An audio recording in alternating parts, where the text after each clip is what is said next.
Vamos a pasar a la escritura, hermanos. ¿Me acompañan, por favor, al capítulo 3 del libro de los Hechos?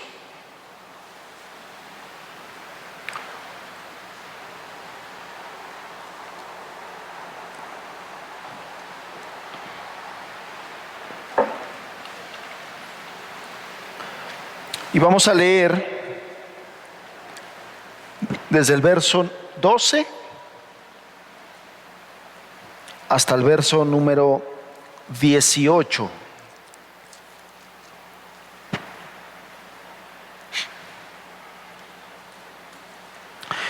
En la predicación expositiva hay tantas cosas que se pueden hablar, enseñar, aprender, y que evidentemente en una sola enseñanza es difícil abarcar.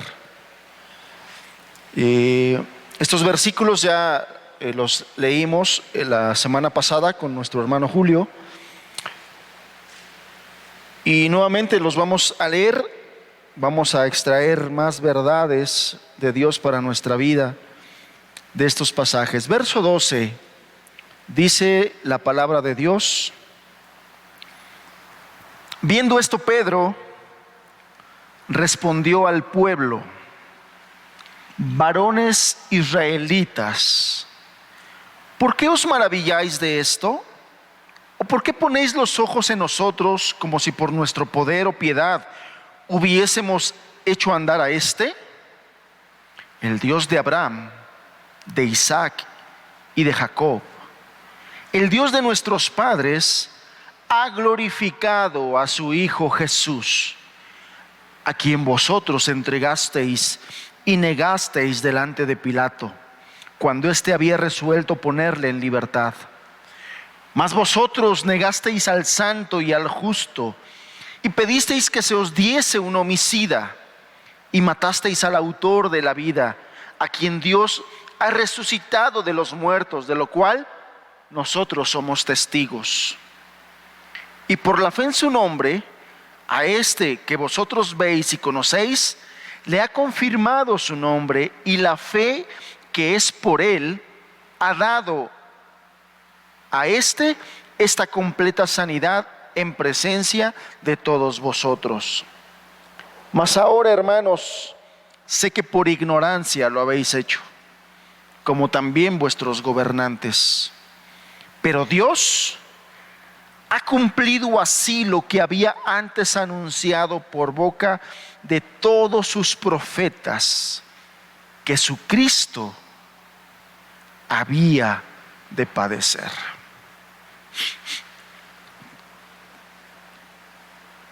Todos recordamos, y siempre hacemos ese énfasis, todos recordamos el contexto en el que están estas palabras que estamos leyendo, palabras del apóstol Pedro.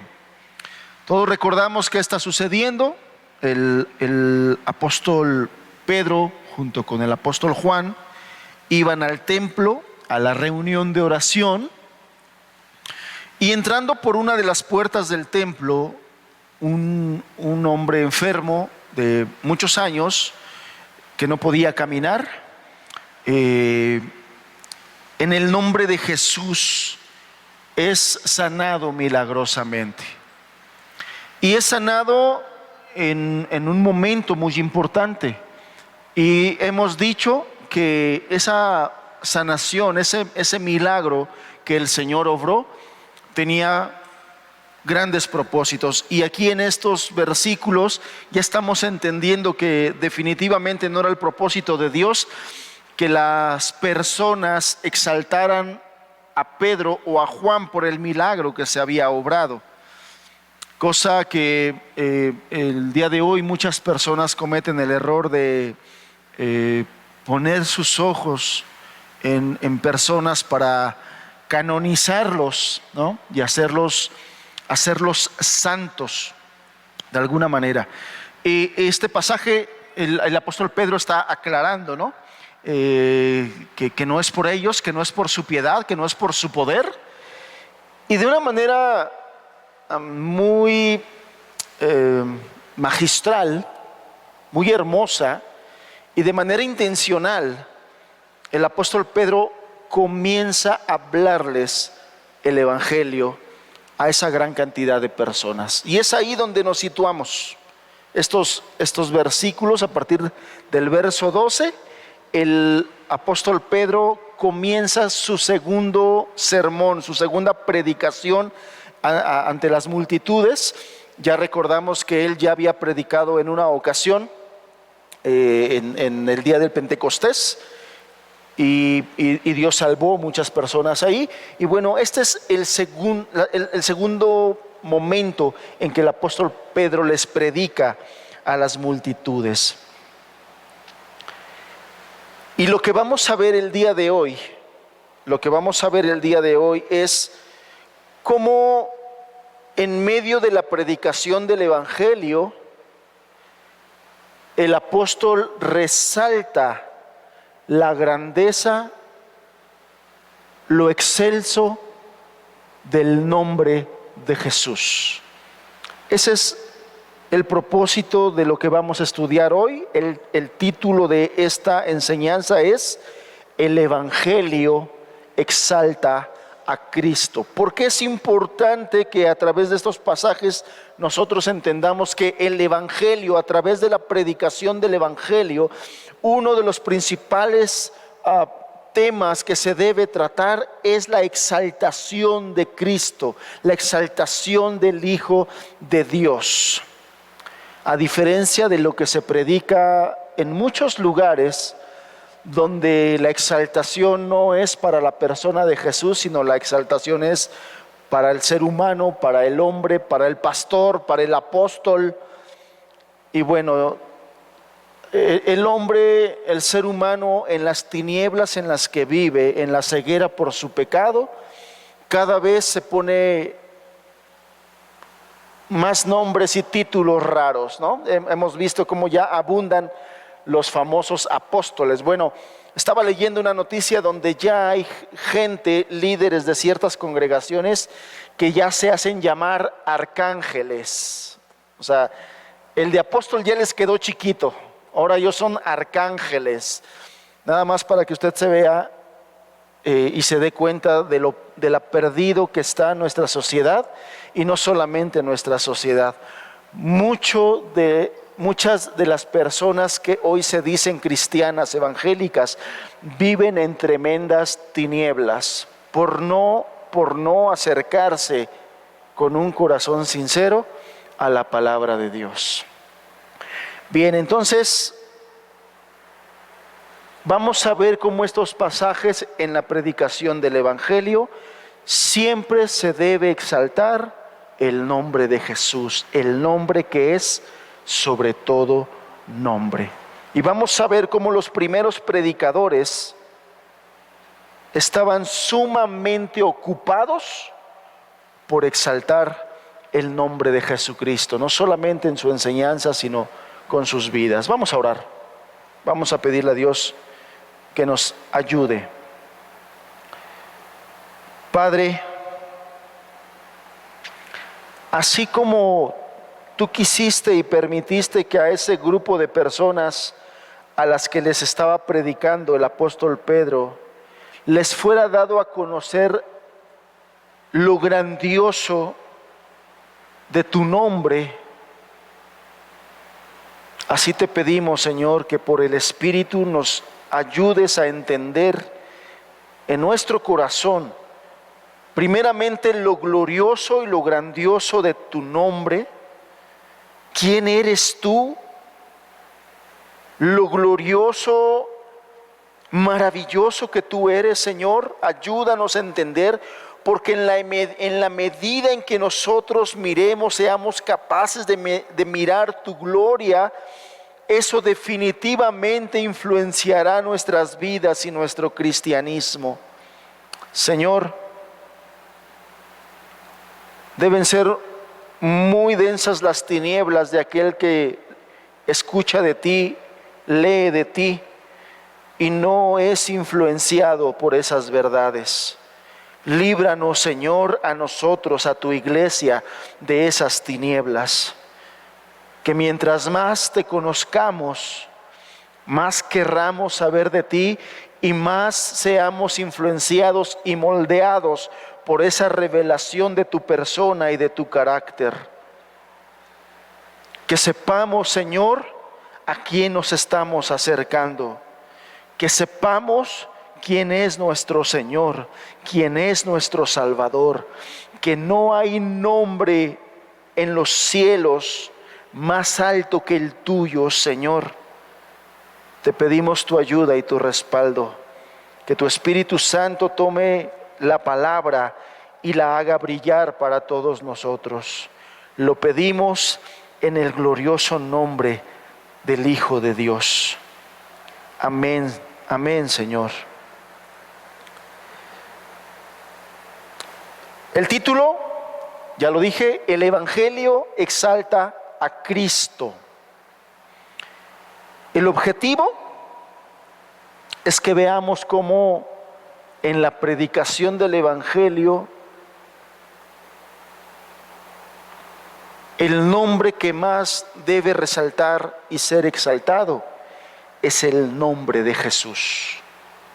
Es el nombre de Jesús. Y en este pasaje que estamos estudiando, Dios nos quiere mostrar el ejemplo, el estándar. Cómo los primeros predicadores del Evangelio nos lo dejaron muy claro en su predicación. Ellos estaban muy ocupados en exaltar el nombre de Cristo. Y es que en el nombre de Cristo es que los apóstoles bautizaron, es que en el nombre de Cristo los apóstoles sanaron, es que inclusive los oponentes de la iglesia primitiva reconocían cuán central era el nombre de Jesús en la predicación apostólica. La predicación apostólica es cristocéntrica, es decir, todo debe de girar en torno a Jesús. Y es que ¿cómo puede llamarse evangelio algo que no menciona a Jesús, algo que no exalta a Jesús? Si primeramente lo que el evangelio nos muestra es la obra grandiosa y gloriosa que Jesús hizo a favor de los que creen. A favor de los que creen. Esto es el Evangelio. El Evangelio nos enseña la obra gloriosa que el Hijo de Dios hizo a favor de los que creen en su nombre. Vemos cómo, vemos porque seguramente los que están aquí han leído el libro de los Hechos ya en su totalidad, como en el libro de los Hechos Felipe predicó en el nombre de Jesús. El apóstol Pablo predicó en el nombre de Jesús. Vemos cómo Pedro está predicando en el nombre de Jesús. Vemos cómo el concilio de Jerusalén elogió a Bernabé y a Pablo como hombres que habían expuesto su vida por el nombre de nuestro Señor Jesucristo. Allá en el capítulo 15 de Hechos, los ancianos del concilio de Jerusalén alaban a Dios por la vida de Bernabé y por la vida de Pablo, porque estaban arriesgando su vida, y así lo dice, por el nombre de Jesucristo. De hecho, Pablo asimismo lo expresó, que él estaba dispuesto a morir por el nombre de Jesús. O sea, en toda la vida, la predicación apostólica, la vida de los apóstoles, vemos cómo el nombre de Jesús era sumamente valioso. Hablar de Jesús, hacer las cosas en nombre de Jesús, la obra de Jesús para ellos era sumamente importante. A través de la Biblia nosotros encontramos cómo ella hace referencia a nuestro Señor Jesús a través de muchos nombres. Son muchos los nombres que se le ponen al Señor Jesús en la Escritura. De hecho, se calcula que son poco más de 200 nombres en los que la palabra de Dios hace referencia al Señor Jesucristo. Obviamente no se los voy a mencionar todos porque no me va a dar tiempo, pero en medio de estos más de 200 nombres Se incluyen algunos tan conocidos como el Alfa y el Omega, por ejemplo, allá en Apocalipsis, como el amado, allá en la carta a los Efesios, como el pan de vida, ¿en dónde? En el Evangelio de Juan, como la estrella resplandeciente de la mañana, ¿en qué libro? En Apocalipsis. Se ve que el hermano Julio hizo la tarea. Los demás, vamos a leer. Como el primogénito entre los muertos, en Colosenses. Como el santo, aquí en Hechos. Como Emanuel, ¿en qué profeta? Isaías. ¿Habrá alguien más que no sea el hermano Julio porque está ganando todas las estrellitas él? Como el Cordero.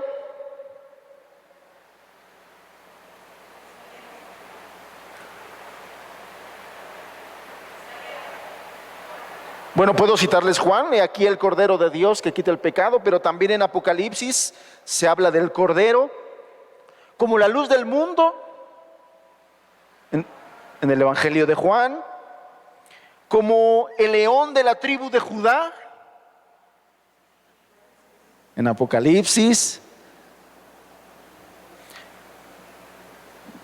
Muchas veces encontramos la referencia de el Señor en muchos libros, cartas, evangelios, como el Señor de señores. A ver, ya el hermano Julio, ¿no? Señor de señores.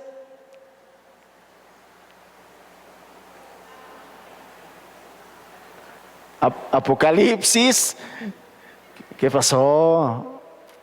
Apocalipsis, el Señor de señores, como el Señor del día de reposo. El Señor del día de reposo. Mateo. Como varón de dolores. Isaías. Como Dios fuerte. Isaías. Como príncipe de paz. Isaías, pues es el mismo versículo. Juez justo. No, ya Isaías, ya no.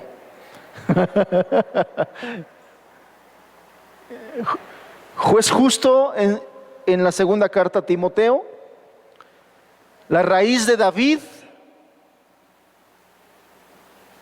¿No es en los Salmos?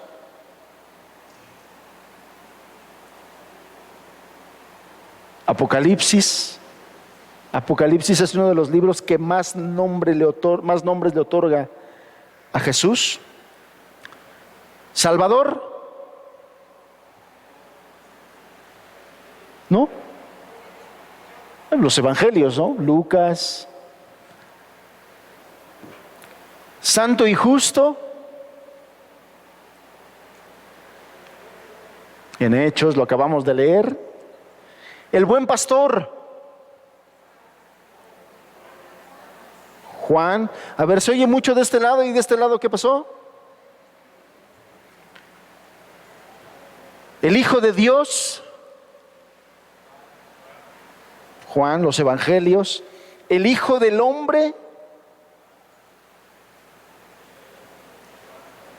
Juan es el que más le nombra a Jesús como el Hijo del Hombre. El Verbo de Dios. ¿Qué capítulo? 1, eso. Bueno, estos solamente son algunos de tantos nombres que la Biblia le otorga a Jesús. Pero de todos estos nombres, de todos los nombres de nuestro Señor, el más común es el nombre de Jesús, que aparece más de 800 veces en el Nuevo Testamento. Más de 800 veces en el Nuevo Testamento. Obviamente el nombre de Jesús es la traducción al castellano, ¿no? Si ustedes leen una versión en inglés, pues lo van a leer de otra forma, lo van a leer de otra manera. Si ustedes toman, por ejemplo, la Biblia textual, lo van a encontrar de otra forma, son solamente traducciones. El punto es que ya sea Jesús, ya sea Jesús, ya sea Yahshua, por la traducción de la Biblia que usted quiera, ese nombre que hace referencia a Él, en el Nuevo Testamento lo encontramos más de 800 veces. Es el nombre con el que más se hace referencia a Cristo, al Mesías, al Hijo de Dios. Sin embargo, llámesele como le quieras llamar, el nombre que más te guste, con el que más te refieras a Él, como te refieras a Él como Jesús, como Señor Jesucristo, como le quieras tú llamar.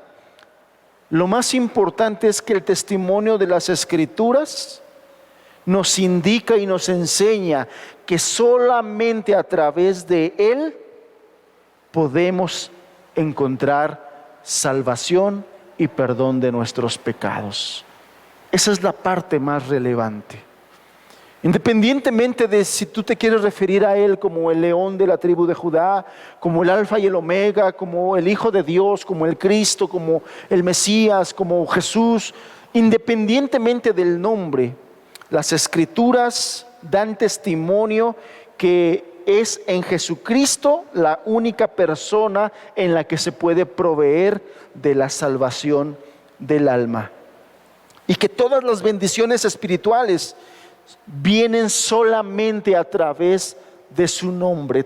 Todas las bendiciones espirituales vienen a través de su nombre, y es a través de su nombre que nosotros somos adoptados como hijos de Dios, según lo leímos ahí en el Evangelio de Juan y lo estudiamos hace ya tiempo. O sea, esta es la parte importante del nombre del Hijo de Dios. Solamente a través de su nombre podemos ser adoptados como sus hijos. Solamente a través de su nombre viene la salvación. Solamente a través de su nombre viene el perdón de pecados. Solamente a través de su nombre podemos nosotros tener oraciones contestadas. Solamente a través de su nombre podemos nosotros recibir el Espíritu Santo. La Biblia dice que será en su nombre que un día se doblará toda rodilla. La referencia que las Escrituras dan acerca del nombre del Hijo de Dios es muy grande y es muy importante. Y el testimonio que estos versículos que vamos a estudiar el día de hoy nos dan es que a nosotros los cristianos no se nos debe olvidar esta parte fundamental, que el nombre del Hijo de Dios es sumamente importante. También la Biblia nos enseña que todos aquellos que invocan el nombre de Cristo debemos apartarnos de pecado. Y apártese de pecado todo aquel que invoque el nombre de Cristo. Lo dice 2 de Timoteo capítulo 2 verso 19. El nombre del Hijo de Dios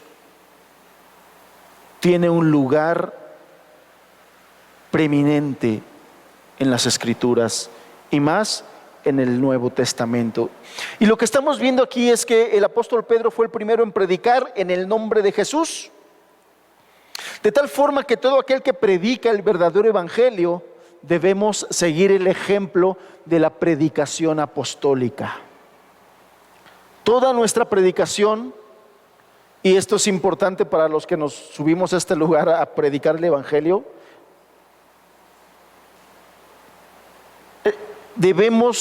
en cada mensaje debemos nosotros procurar y buscar exaltar el nombre de Jesús, porque eso es el evangelio. Y cada discípulo sencillo, cada creyente sencillo debe tener en cuenta que tener presente, mencionar, hablar, enseñar, testificar el nombre de Jesús es sumamente importante, que la gente sepa en nombre de quién venimos. Que la gente sepa quién es nuestro Señor y quién es el que nos mandó, quién es el que nos envió. Y es importante entonces nosotros tener siempre presente el nombre de Jesús, el nombre de Jesús.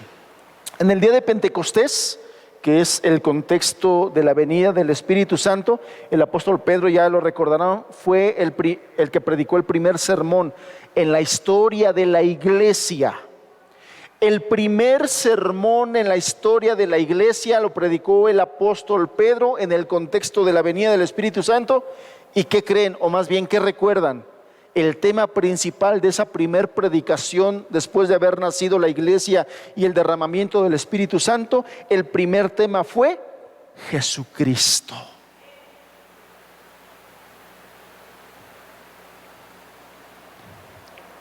De la misma manera que en su primer sermón que dio el apóstol Pedro, ahorita estamos leyendo su segundo sermón y el Espíritu Santo proporcionó una dramática introducción, la milagrosa sanación de una persona enferma de muchos años, que era conocida por toda la gente, que no podía caminar, y gloriosamente Él lo levantó,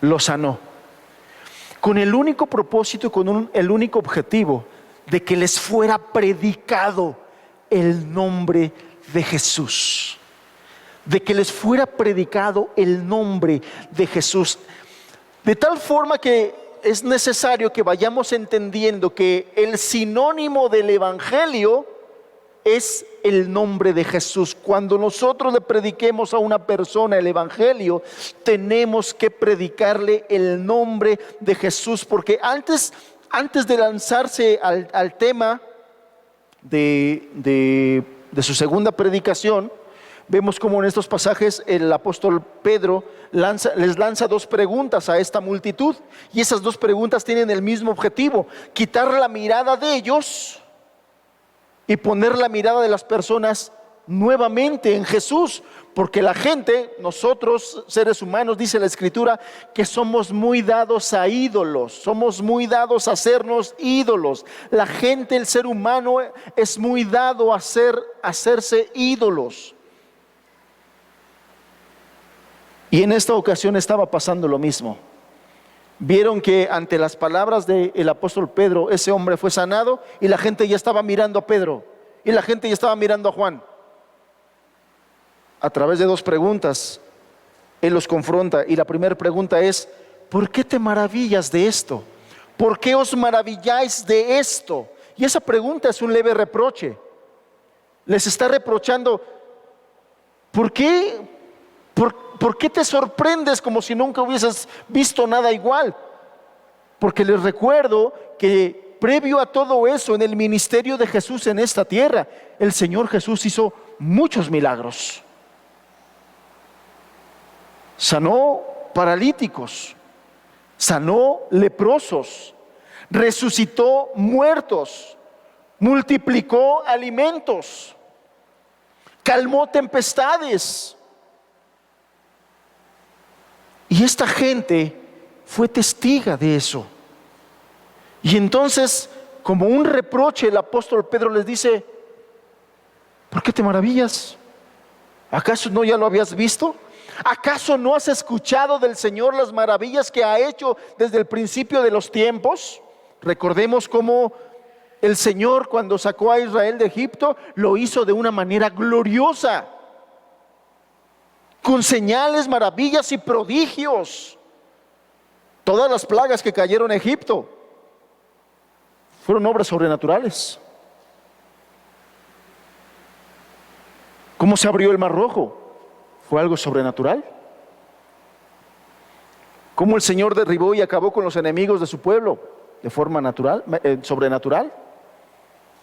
Y entonces Pedro les dice a estos israelitas: ¿por qué te sorprendes? ¿Acaso no conoces que nuestro Dios es así? ¿Acaso no sabes, no conoces a nuestro Dios, que Él hace estas cosas? Como pueblo de Israel, todos ellos eran varones israelitas, ellos conocían el pacto de Dios, y ellos debían saber que Dios era un Dios que obraba milagros. y que estos milagros habían desempeñado un papel sumamente importante en la historia de los judíos. Fue a través de muchos milagros y muchas obras prodigiosas, hermanos, muchas obras prodigiosas que el Señor Dios se daba a conocer a su pueblo. Podemos mencionar tantas y tantas y tantas. A nuestros hijos podemos preguntarles: háblanos de milagros que Dios hizo en el Antiguo Testamento. Seguramente se lo saben, porque en la escuelita dominical les hablábamos mucho de cómo fueron derribadas las murallas de Jericó.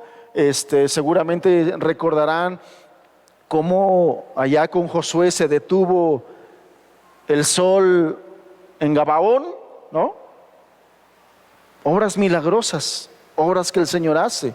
El maná que descendió del cielo, obras gloriosas. Y Pedro, de una manera muy sabia, sabiduría que proviene de Dios, enfoca sus palabras a gente que él sabía que debían tener testimonio del poder y del carácter de Dios. Y por eso les dice: ¿cómo es que ustedes no saben esto? Ustedes conocen a Dios, ustedes saben lo que Dios ha hecho y todos los milagros que nos han contado nuestros padres, porque era un encargo de Moisés a cada padre israelita que le transmitiera el conocimiento de las obras y prodigios de Dios a sus hijos. De hecho, eso es precisamente una de las cosas que les encarga allí en el libro de Deuteronomio. Háblale a tus hijos y dile las obras maravillosas que Dios ha hecho contigo. Como padres tenemos esa responsabilidad, hermanos. Y en aquel tiempo les decía a esos padres: cuéntales a tus hijos cómo de manera gloriosa y poderosa Él te sacó de la esclavitud de Egipto, traslapando eso a nuestros tiempos, que es muy necesario que nosotros a nuestros hijos les hablemos lo que Dios ha hecho con nosotros. ¿Es vergonzoso que conozcan nuestra vida pasada? Sí, es vergonzoso. Pero a veces es necesario contar algunas de esas cosas para que ellos puedan ver la obra que Dios hizo en nosotros. Porque en el caso de muchos de nosotros, ellos nos conocieron pues ya viniendo a la iglesia, cargando una Biblia, leyendo la Biblia, hablando de Dios, sirviendo a Dios. Ya nos conocieron así, pero no nos conocieron en nuestra vida pasada. No saben que muchos de nosotros, o la mayoría de nosotros más bien, tenemos un pasado. Tenemos una vida sin Dios. Y para que ellos puedan ver la obra que Dios ha ido haciendo en nosotros, es necesario que les contemos de dónde nos sacó el Señor. Y entonces Pedro lo que empieza a hacer es unir lo que estaba pasando y lo que estaban oyendo con las promesas mesiánicas del Señor. ¿Para qué? Para que entonces esa gente tuviera el testimonio de que Jesús, al que ellos rechazaron, era el Mesías. Era ni más ni menos que el Cristo. Y en este segundo sermón, bueno, tanto en el primero como en este, Pedro presenta a Jesús como el Mesías, aquel aprobado por Dios y rechazado por su pueblo. Y entonces aquí estaba pasando algo muy importante. Al presentar Pedro a Jesús de esta manera, les estaba dejando claro un mensaje a todas esas personas. Jesús es el Mesías, el escogido de Dios, y tú lo rechazaste. Y tú lo rechazaste. Y en ese sentido, lo que él buscaba era dejar a sus oyentes en una convicción de pecado, en una condición desastrosa de ser enemigos de Dios. Vamos viendo, hermanos, cómo el modelo también de la predicación del Evangelio. Ya dijimos que uno de los aspectos que la predicación apostólica del Evangelio incluye es la exaltación del nombre de Jesús.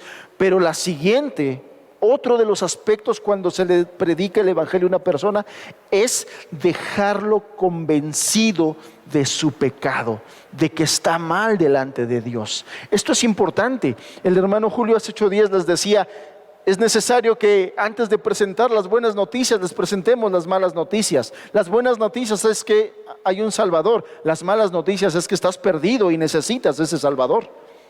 Esas son las malas noticias. Eres enemigo de Dios por tu pecado y estás perdido a causa de eso. Esas son malas noticias.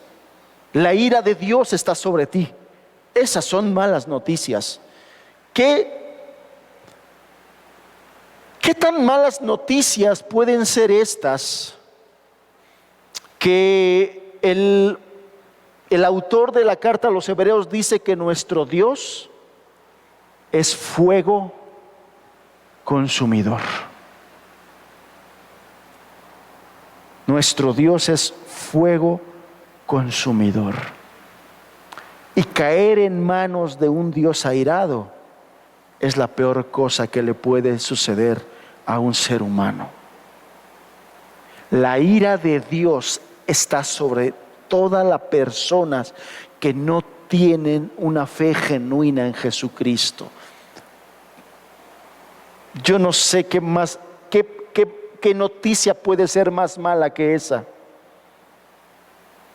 ¿Qué noticia puede ser más mala que esa? ¿Que vienen otras pandemias?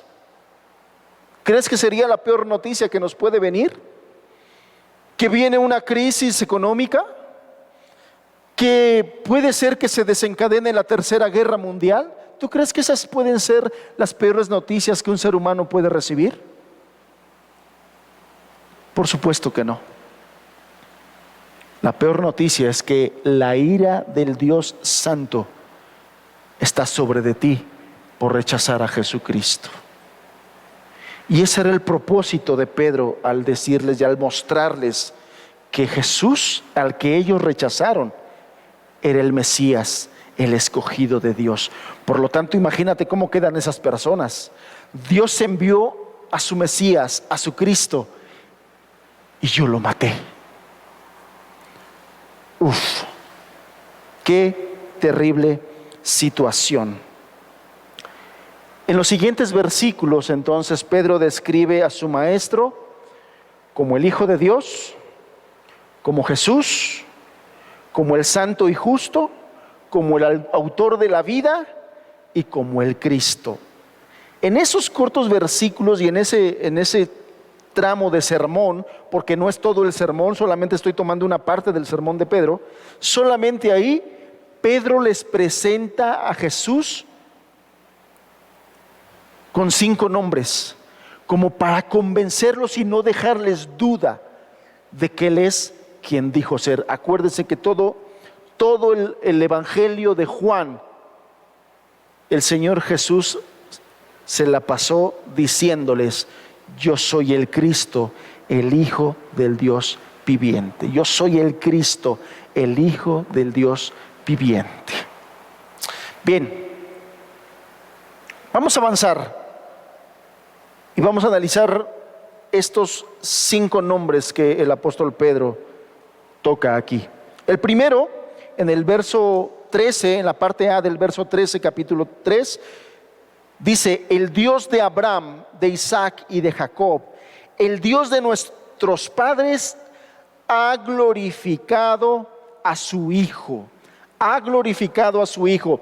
Puesto que Pedro estaba consciente de que el mensaje estaba dirigido principalmente a israelitas, Pedro elige una descripción conocida de Dios. Estos hombres iban a identificar inmediatamente, y la imagen que él toma es a Dios como el Dios de Abraham, el Dios de Isaac, el Dios de Jacob, el Dios de nuestros padres, destacando de esta manera el pacto fiel de Dios hacia su pueblo Israel. Era un tema que estos hombres iban a identificar inmediatamente y se iban a sentir identificados con eso.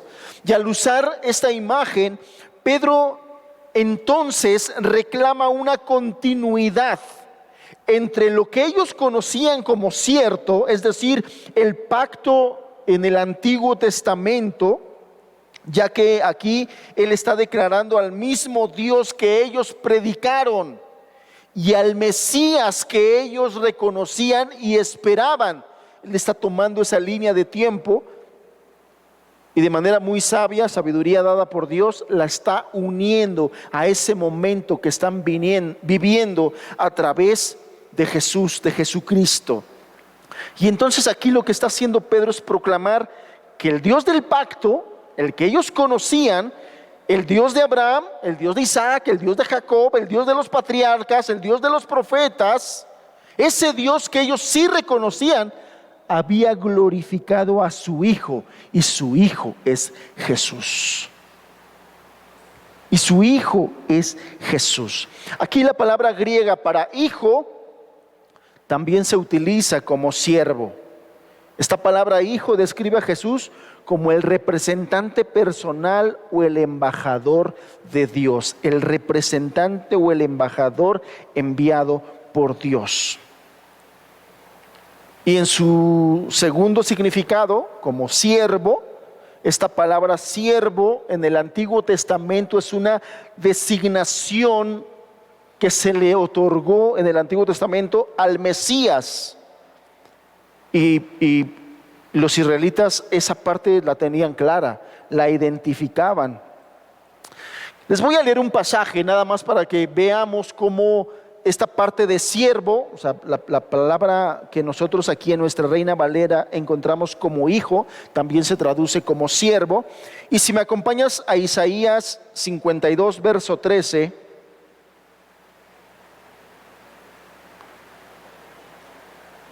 Vamos a leer, dice: he aquí mi siervo será prosperado, será engrandecido y exaltado, y será puesto muy en alto. Como se asombraron de ti muchos, de tal manera fue desfigurado de los hombres su parecer, y su hermosura más que la de los hijos de los hombres. Así asombrará él a muchas naciones. Los reyes cerrarán ante él la boca, porque verán lo que nunca les fue contado y entenderán lo que jamás habían oído. ¿Quién ha creído a nuestro anuncio? Dice el verso 1 del 53. ¿Y sobre quién se ha manifestado el brazo de Jehová? Verso 2. Subirá cual renuevo delante de él, y como raíz de tierra seca, no hay parecer en él ni hermosura. Le veremos, mas sin atractivo para que le deseemos. Si leemos hasta ahí, todos estamos conscientes de cómo empezó esta descripción. El verso 13 del capítulo 52 se está refiriendo al siervo. He aquí mi siervo será prosperado. Y comienza a hablar del siervo y sigue hablando del siervo. Y en el capítulo 53 sigue hablando de ese mismo siervo. Y después entra ese versículo tan conocido por muchos de nosotros, en los que estamos seguros que está hablando de Jesús. Verso 3: despreciado y desechado entre los hombres, varón de dolores. ¿Verdad que sí? ¿Verdad que tenemos identificado esos versículos como una descripción profética de los padecimientos que tendría Jesús? Bueno, esta es una de las referencias en las que de manera muy clara podemos ver cómo esa referencia a siervo se está refiriendo a Jesús.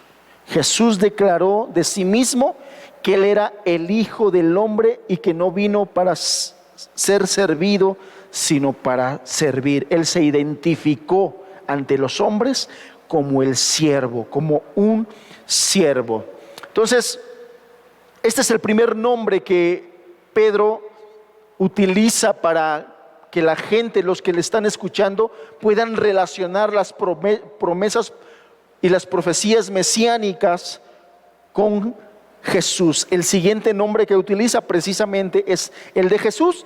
En el verso 13 del capítulo 3, la parte B, dice: Jesús, a quien vosotros entregasteis y negasteis delante de Pilato, cuando éste había resuelto ponerle en libertad. Aquí está mencionando el segundo nombre, Jesús. Jesús es la forma griega del hebreo Josué, que significa el Señor es mi salvación. ¿Alguien se llama aquí Josué? ¿No? Bueno, Josué significa el Señor es mi salvación. Y este es el nombre más común de nuestro Señor en el Nuevo Testamento, como ya lo mencionamos.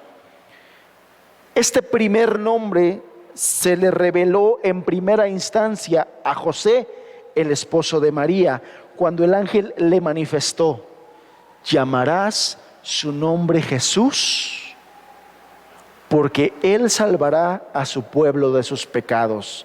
Mateo 1, verso 21. Quiero leerles un comentario de Charles Spurgeon en referencia a este versículo que les acabo de leer.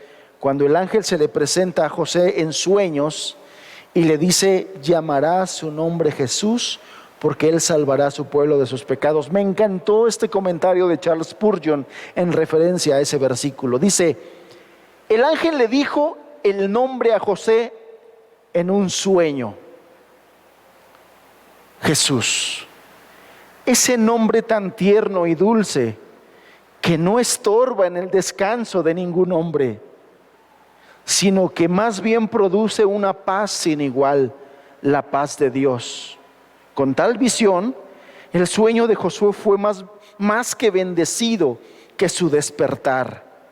El nombre tiene para siempre este poder, porque a quienes lo conocen les revela una gloria más brillante de la que los sueños hayan imaginado alguna vez. O sea, como diciendo, estoy seguro que Josué ni se inmutó, ni se espantó, ni le fue estorbado su sueño. Que un ángel te revele el nombre de Jesús te da más descanso y te da más paz. Es lo que él está diciendo. Era más dulce para Josué su sueño que su despertar. Como Charles Spurgeon diciendo: si a mí me dieran esa bendición, yo no quisiera despertar nunca, porque es el nombre de Jesús. De Jesús se habían ya dado muchas falsas opiniones a través de la historia. Lo habían puesto desde ser ejemplo de un hombre noble hasta un revolucionario político. O sea, muchas cosas se hablaban de Jesús. Pero imaginar a Jesús como alguien que no es el Salvador, decía Spurgeon, es tan ridículo como imaginar a un Shakespeare que no fue escritor o a un Picasso que no fue pintor. Bueno, esta última referencia de Picasso no la dijo Spurgeon, todavía no nacía Picasso. El nombre de Jesús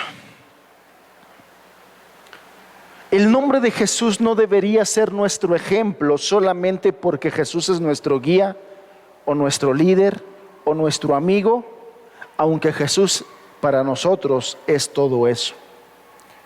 Su nombre es Jesús porque Él es nuestro Salvador. Así de sencillo, así de claro. Eso significa Jesús. Él es nuestro Salvador. En el versículo 14 viene otro de los nombres de Jesús que Pedro menciona aquí. Al santo y justo. Mas vosotros negasteis al santo y al justo y pedisteis que se os diese a un homicida, dice el verso 14. El apóstol Pedro, con el fin de resaltar la culpa de sus oyentes, la culpa de esas personas, Pedro repite la acusación y les machaca su pecado. Ustedes negaron a Jesús, al que es santo, al que es justo, y lo negaron delante de Pilato. Peor aún, pidieron que se les diera un homicida en lugar de él. O sea, en la predicación del Evangelio, hermanos, el pecador, es necesario que el pecador se le muestre su pecado. La gente está muy acomodada en sus pecados. La gente no mira como grave sus pecados. Es más, hay mucha gente que en sus pecados piensa que se va a ir al cielo. ¿Sí las has visto? ¿Sí conoces gente así? Gente que sabe que no ama a Dios, sabe que no sigue a Dios, sabe que no sirve a Dios, sabe que no estudia la Biblia, sabe que no tiene nada espiritual, sabe las cosas que practica por su pecado, por ser pecador, sabe todo lo que ello hace, y sin embargo guarda la esperanza de que un día Dios le conceda el cielo. Viven bien engañados. La Biblia dice que tienen un velo que les hace estar a ciegas, no entender su condición. Por lo tanto, es importante que les prediquemos. Y es todavía más importante que cuando les prediquemos, les hablemos de cuál es su problema. No les gusta, a la gente no le gusta que se les predique el Evangelio como se le predicó apostólicamente. A la gente no le gusta que le diga su pecado. Ha habido mucha gente que viene y se congrega aquí un tiempo y después se va. ¿Y sabes qué es lo que dicen? Es que hay nomás puro pecado y puro arrepentimiento y no hablan de otras cosas. Bueno, por eso es que queremos predicar la palabra de Dios de manera expositiva, para que no sea nuestra propia tendencia y concupiscencia la que nos dicte: ahora voy a predicar de esto y ahora voy a hablar de esto y ahora enseñar esto. No, la misma Biblia nos va diciendo de qué hablemos, de qué enseñemos. Ella es la que nos va diciendo. Por eso es que nos apegamos a eso.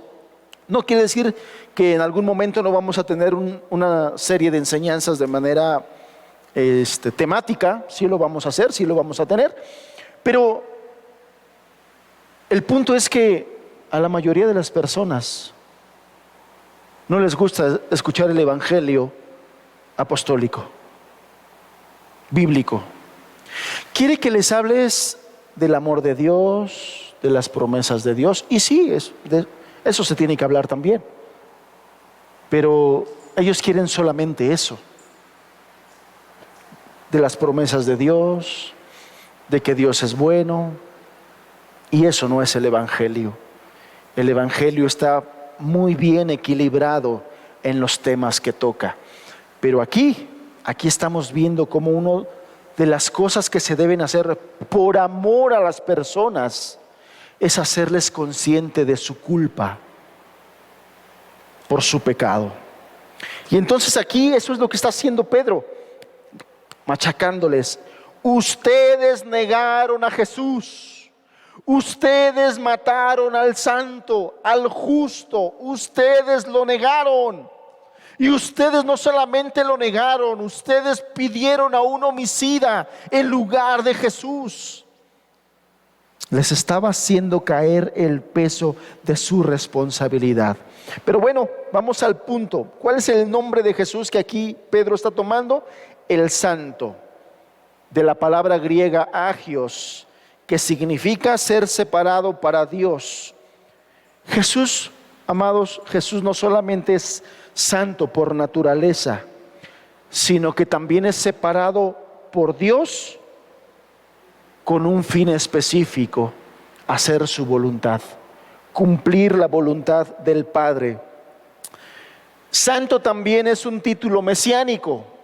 En el libro de los Salmos, por ejemplo, el Salmo 16, hay un pasaje mesiánico que aquí el apóstol Pedro cita, ahí en el sermón de Pentecostés, y dice: porque no dejarás mi alma en el Seol, ni permitirás que tu santo vea corrupción.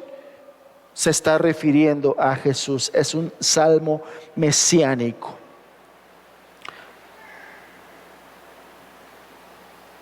Lo que está haciendo aquí el apóstol Pedro es marcar la culpa de Israel. la culpa de todos los israelitas y los judíos, y que su culpa y su pecado era un monumental pecado, así como inexcusable, y que estaban en franca rebeldía con Dios. Y después dice el santo y justo, de la palabra griega dikaios, que conlleva a la idea de inocente de cualquier delito. O sea, cuando habla aquí esta característica de justo, en realidad en el contexto se está refiriendo al inocente. Ustedes mataron al que Dios escogió para cumplir sus propósitos y al que era inocente de cualquier pecado y de cualquier culpa.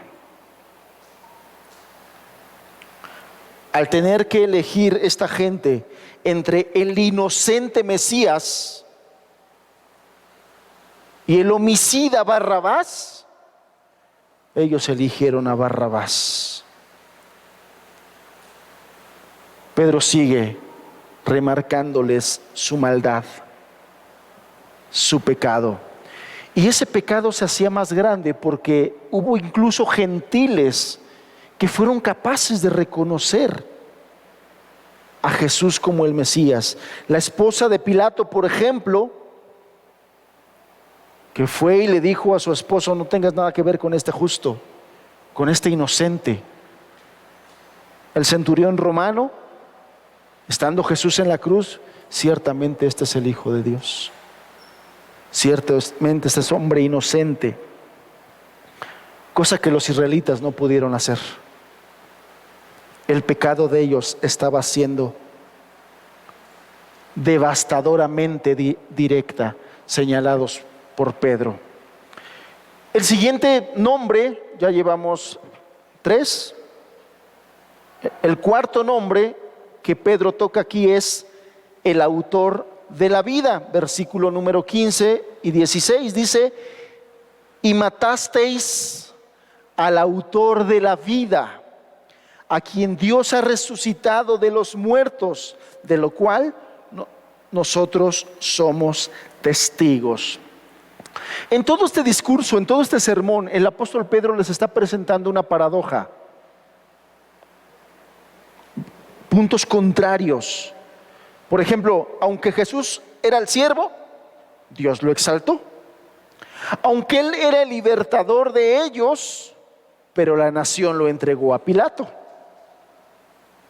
Aunque Él era el santo y justo, ellos se pronunciaron a favor de un homicida impío e injusto.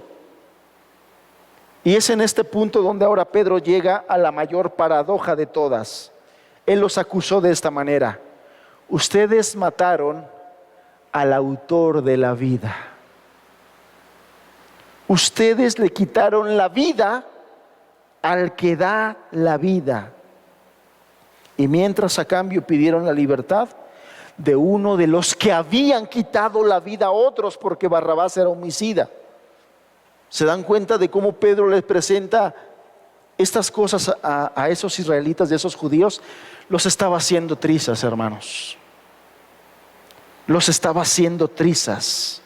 Los estaba dejando bien convictos, reconocieran o no, bien convictos de su culpa y de su pecado. No había para dónde esta gente se hiciera. Bueno, autor de la vida viene de la palabra archegos.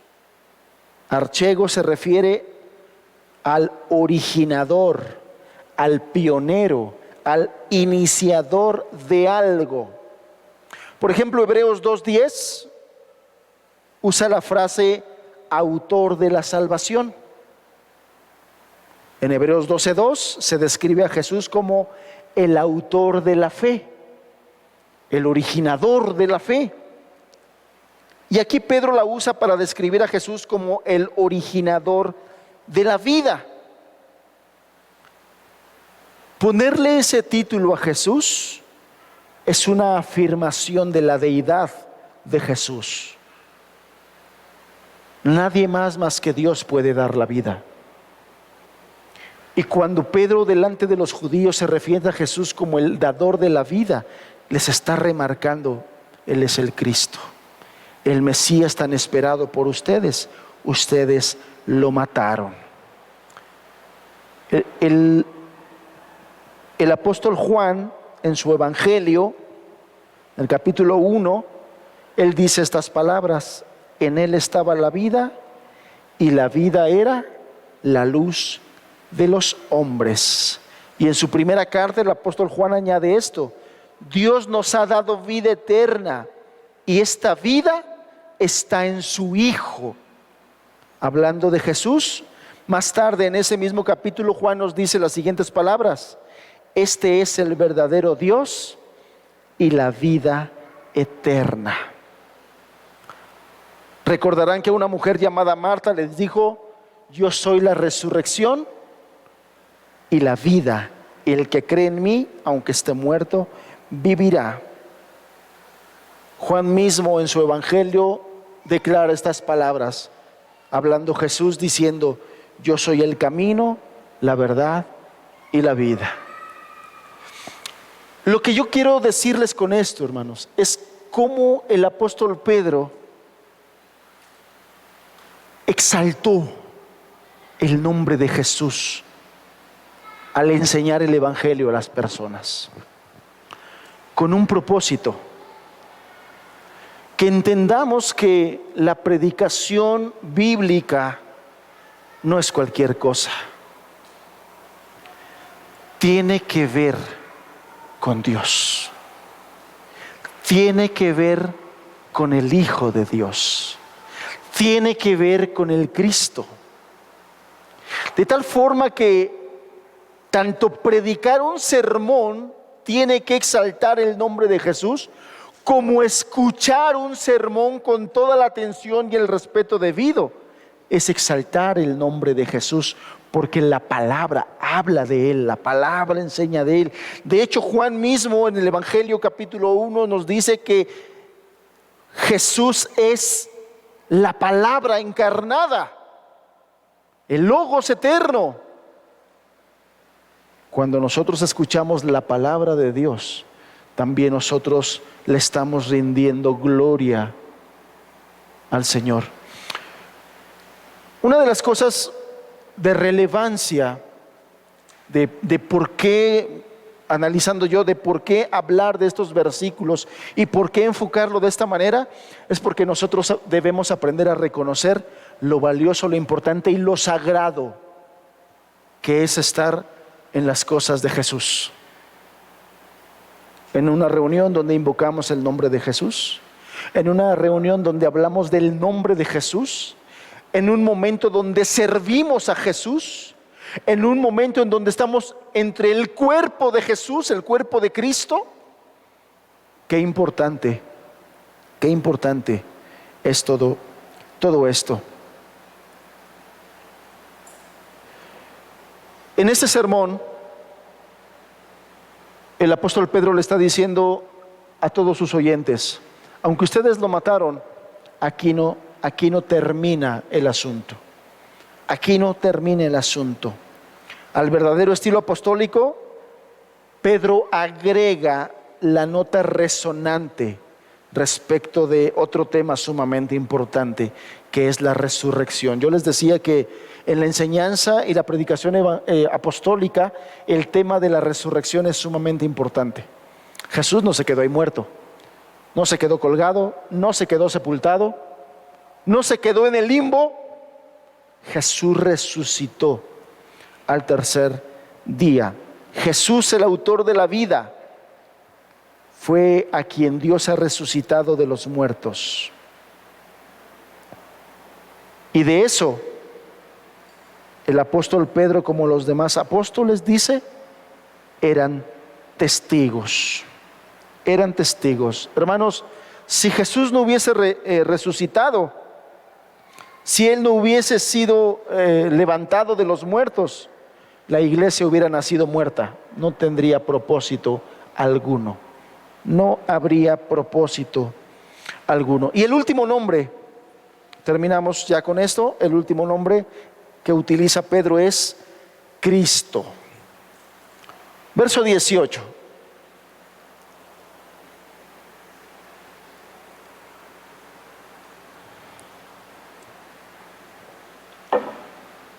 La palabra Cristo, verso 18. Pero Dios ha cumplido así lo que había antes anunciado por boca de todos sus profetas, que su Cristo había de padecer. La quinta referencia de Pedro a los nombres gloriosos de Jesús. Solamente en un extracto de su predicación, no en toda su predicación, en un extracto de su predicación, por quinta vez hace referencia a uno de los nombres de Cristo. Y aquí la palabra Cristo es un título muy específico en las raíces del Antiguo Testamento, que viene de la traducción del hebreo al griego y después es transcrita del griego a los distintos idiomas europeos. De esta forma, cuando se tradujo el Antiguo Testamento hebreo a otros idiomas, los traductores tomaron diferentes opciones para interpretar la palabra hebrea Mesías.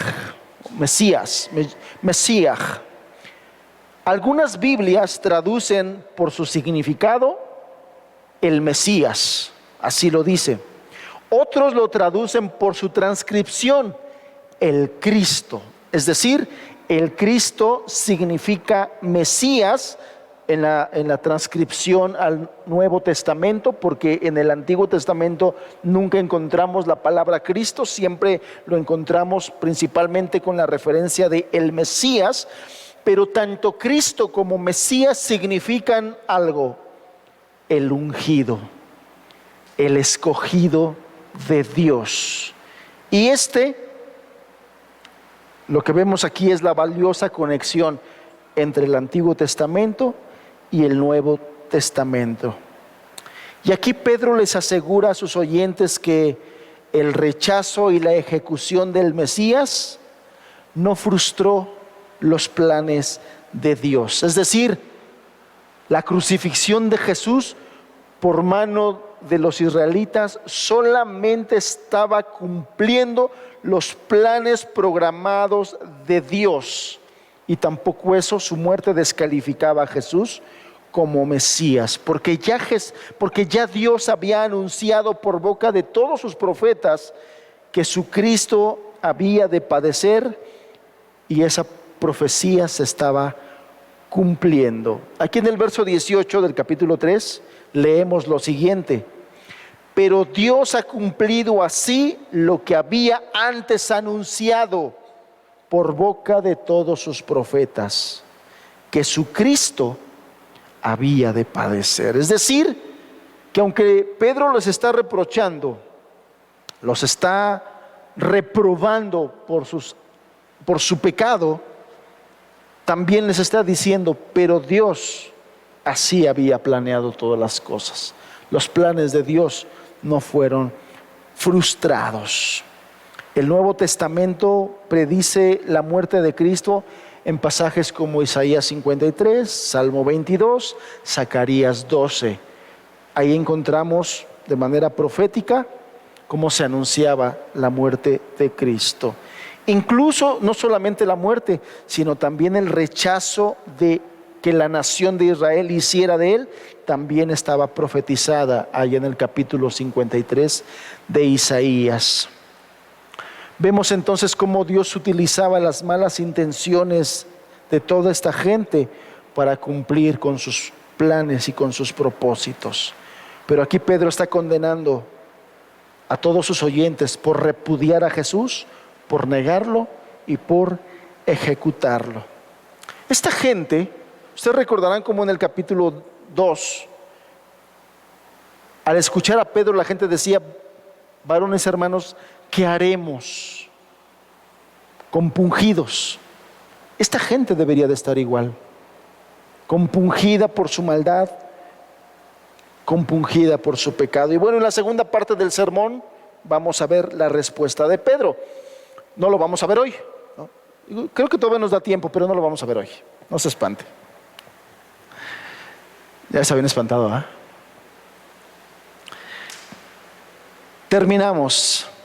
El sermón del apóstol Pedro es un ejemplo clásico, hermanos, de cómo presentar el Evangelio. Número 1, exaltó a Cristo. Número 2, reprobó al pecador. Y número 3, presentó la solución. Esos son elementos importantes de la predicación apostólica del Evangelio. Que nunca se nos olvide, hermanos, exaltar a Cristo en nuestra predicación, ya sea desde un púlpito, desde una plataforma o en lo personal. Exalta el nombre de Jesús. Esa es nuestra misión. Que le rindamos gloria y que nosotros mismos estemos convencidos. Porque aquí hay un factor importantísimo, hermanos. Estos hombres, los apóstoles, presentaban y predicaban de tal forma, a tiempo y afuera de tiempo, con la pasión que lo hacían, porque ellos estaban convencidos. Porque ellos mismos lo dijeron: somos testigos, nosotros lo vimos, nosotros lo vivimos, somos testigos. Y eso los hacía predicar con una pasión excepcional, a tiempo y afuera de tiempo, convencidos de que el nombre de Jesús es el nombre más grande sobre todo nombre, y que no hay otro nombre arriba en los cielos y bajo en la tierra por el cual el ser humano pueda ser salvo. Ellos estaban convencidos, hermanos, y ese era un factor muy importante para que ellos vivieran de esta manera y vivieran por esta causa. Estar convencidos. Ellos estaban convencidísimos de qué será la vida, de qué será su misión en esta tierra. Y yo estoy convencido de que una de las razones por las cuales nos entibiamos, por las cuales nos apacentamos, por las cuales nos apocamos, nos acobardamos, es porque no estamos convencidos igual que ellos, hermanos.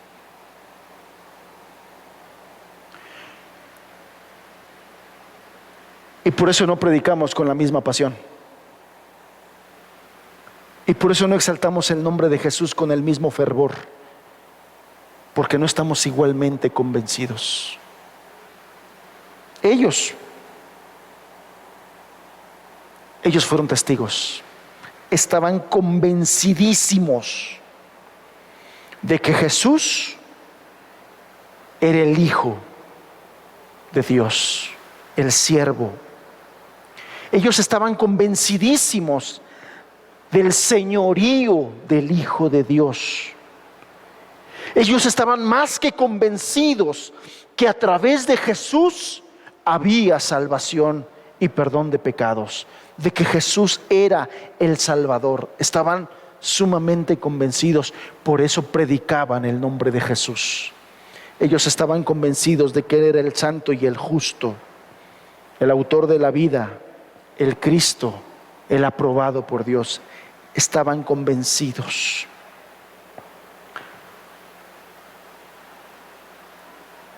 Al terminar de estudiar yo todo esto, pues me venía la pregunta obligada: ¿estoy igualmente convencido que estos hombres? ¿Yo estoy igualmente convencido que ellos? Ellos dicen: yo estoy convencido porque yo soy testigo de eso. Todos los que somos cristianos aquí, hermanos, hemos dicho que hubo un momento en que tuvimos un encuentro con Dios y que nos fue revelado Jesús, y que por eso creímos. Estar convencidos de eso es estar convencidos que Jesús es el Salvador, que Jesús es el Hijo del Dios y que su señorío está por encima de cualquier cosa, que Él es el Señor de señores. Es algo que debemos reflejar en nuestra vida. es algo que nosotros debemos reflejar en nuestra vida. Pedro se quería asegurar de que sus oyentes supieran que no se trataba de cualquier cosa y de cualquier persona. El Hijo de Dios no es cualquier cosa. El Hijo de Dios, el Salvador, no es cualquier cosa. Es el único que te puede dar salvación. No hay nada más, ni nadie más. Al santo, al inocente, al manantial de vida, al dador de vida eterna. Hermanos, ¿estamos conscientes de lo excelso del nombre de Jesús? ¿Estamos conscientes de lo excelso del nombre de Jesús? ¿De lo glorioso que es el nombre? Quizás alguno de ustedes lo ha leído, pero uno de los grandes reproches que Dios le hizo a los sacerdotes de Israel, allá en el libro del profeta Malaquías, es: ustedes menosprecian mi nombre. Ustedes menosprecian mi nombre. Ustedes le dan más valor a hacerle un favor al rey o al príncipe, pero cuando se trata de mí, a mí me entregan cualquier cosa, a mí me dan cualquier cosa, a mí me dan lo cojo, lo roto, lo hurtado, pero a ellos les dan lo mejor. A ustedes se les ha olvidado que mi nombre es gran nombre. Y profiere unas palabras, hermanos, terribles: malditos sois con maldición. Acompáñame a Malaquías y con esto terminamos.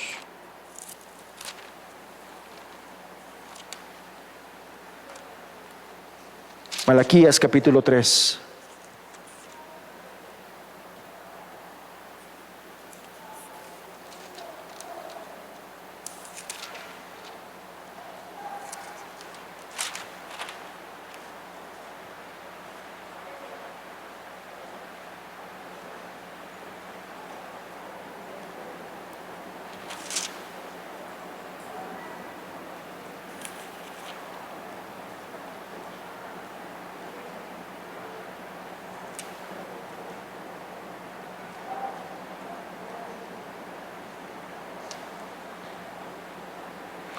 Malaquías 3.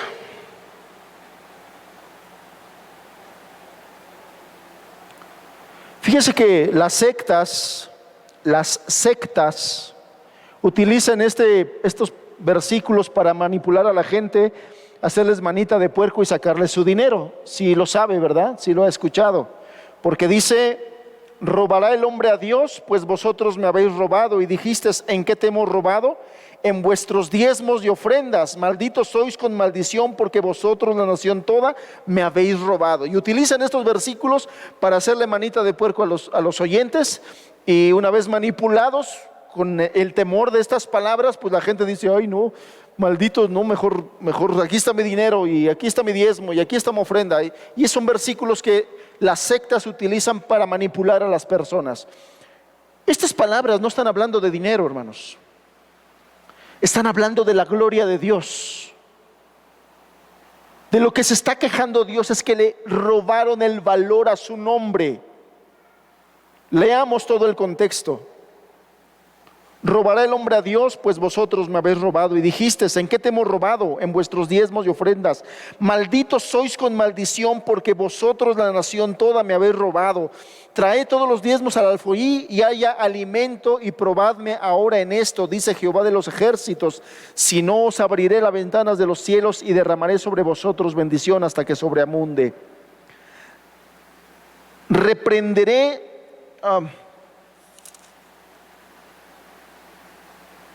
verso 13: vuestras palabras contra mí han sido violentas, dice Jehová, y dijisteis: ¿qué hemos hablado contra ti? Habéis dicho: por demás es servir a Dios. ¿Qué aprovecha que guardemos su ley y que andemos afligidos en presencia de Jehová de los ejércitos? Decimos pues ahora: bienaventurados son los soberbios y los que hacen impiedad, no solo son prosperados, sino que tentaron a Dios y escaparon.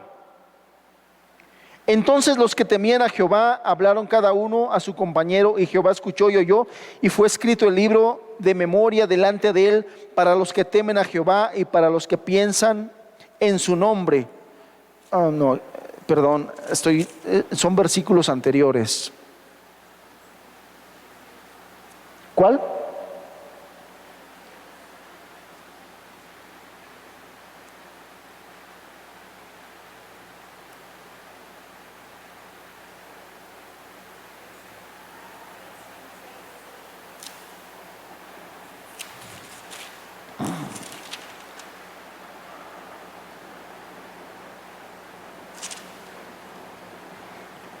Malaquías 1.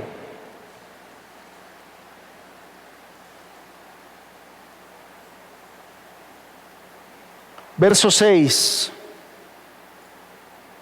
El hijo honra al padre y el siervo a su señor.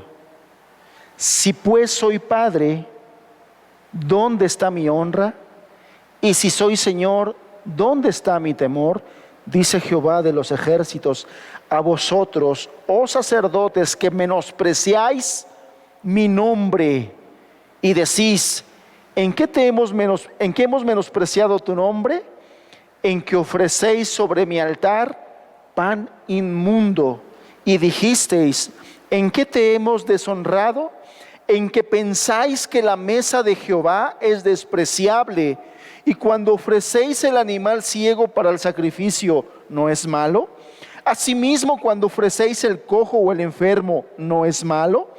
Preséntalo pues a tu príncipe. ¿Acaso se agradará de ti o le serás acepto? Dice Jehová de los ejércitos. Ahora pues, orad por el favor de Dios para que tenga piedad de nosotros. Pero ¿cómo podéis agradarle si hacéis estas cosas? Dice Jehová de los ejércitos. ¿Quién también hay de vosotros que cierre las puertas o alumbre mi altar de balde? Yo no tengo complacencia en vosotros, dice Jehová de los ejércitos, ni de vuestra mano aceptaré ofrenda, porque desde donde el sol nace hasta donde se pone, es grande mi nombre entre las naciones, y en todo lugar se ofrece a mi nombre incienso y ofrenda limpia, porque grande es mi nombre entre las naciones, dice Jehová de los ejércitos. Y vosotros lo habéis profanado cuando decís: inmunda es la mesa de Jehová, y cuando decís que su alimento es despreciable. Habéis además dicho: oh, qué fastidio es esto, y me despreciáis, dice Jehová de los ejércitos, y trajisteis lo hurtado, cojo o enfermo, y presentasteis ofrenda. ¿Aceptaré yo esto de vuestra mano? Dice Jehová.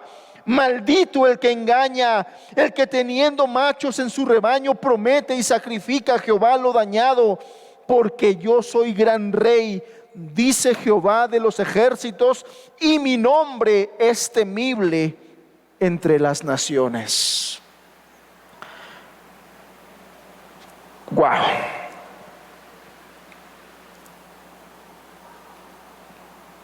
No es cualquier cosa hablar del nombre del Señor. Y cuando habla aquí de todo lo que le despreciamos, todo lo que hacemos mediocremente para Él, cuando menospreciáis mi alimento, dice, ¿cuál es el alimento que el Señor nos ofrece?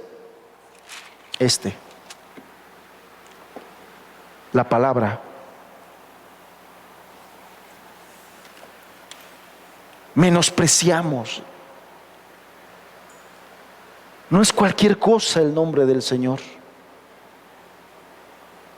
Y por eso es que el apóstol Pedro, lleno de celo por eso, no dejó de remarcarle su pecado a esa gente. Ustedes atentaron contra el nombre, contra el Hijo de Dios, contra el Santo, contra el Justo, contra el Salvador, el Dador de la vida, contra el escogido del Señor. Hermanos, yo creo que Dios nos ha perdonado de eso, pero no caigamos nuevamente en menospreciar.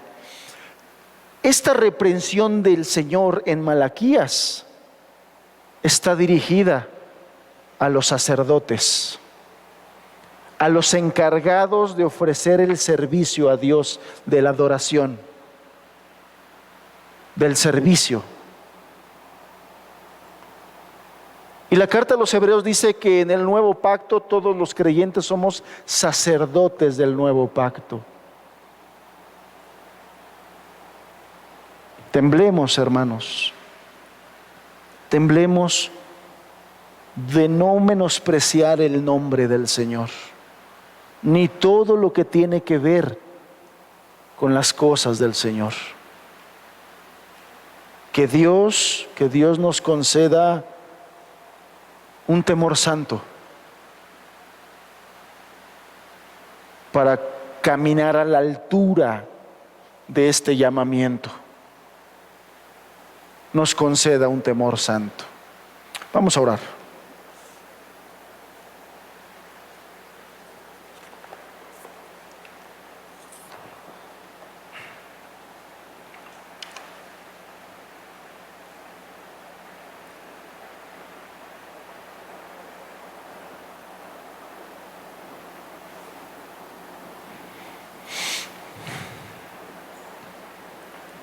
Tu nombre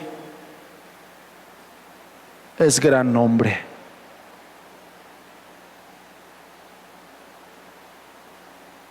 Tú eres gran rey sobre la tierra. Tú eres el Hijo de Dios. Tú eres el Salvador, nuestro Salvador. Tú eres santo. Tú eres justo. Tú eres el dador de la vida y de la vida eterna, Señor. El escogido del Padre para hacer su voluntad.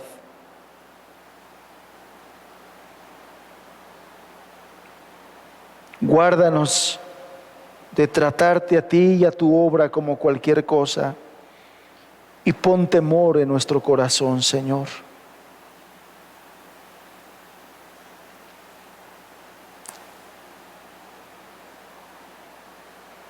Y ayúdanos a aprender de la predicación apostólica. Pero primeramente estos hombres estaban convencidos. Y esa convicción los llevó a vivir y a predicar de tal forma. Señor, necesitamos eso. Necesitamos eso. Te pedimos en el nombre de Jesús, en el nombre que es sobre todo nombre, en el nombre de Jesús, que tú nos ayudes, que tú nos avives, que tú nos bendigas.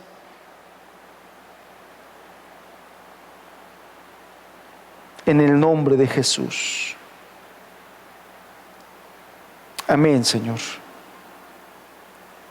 Amén.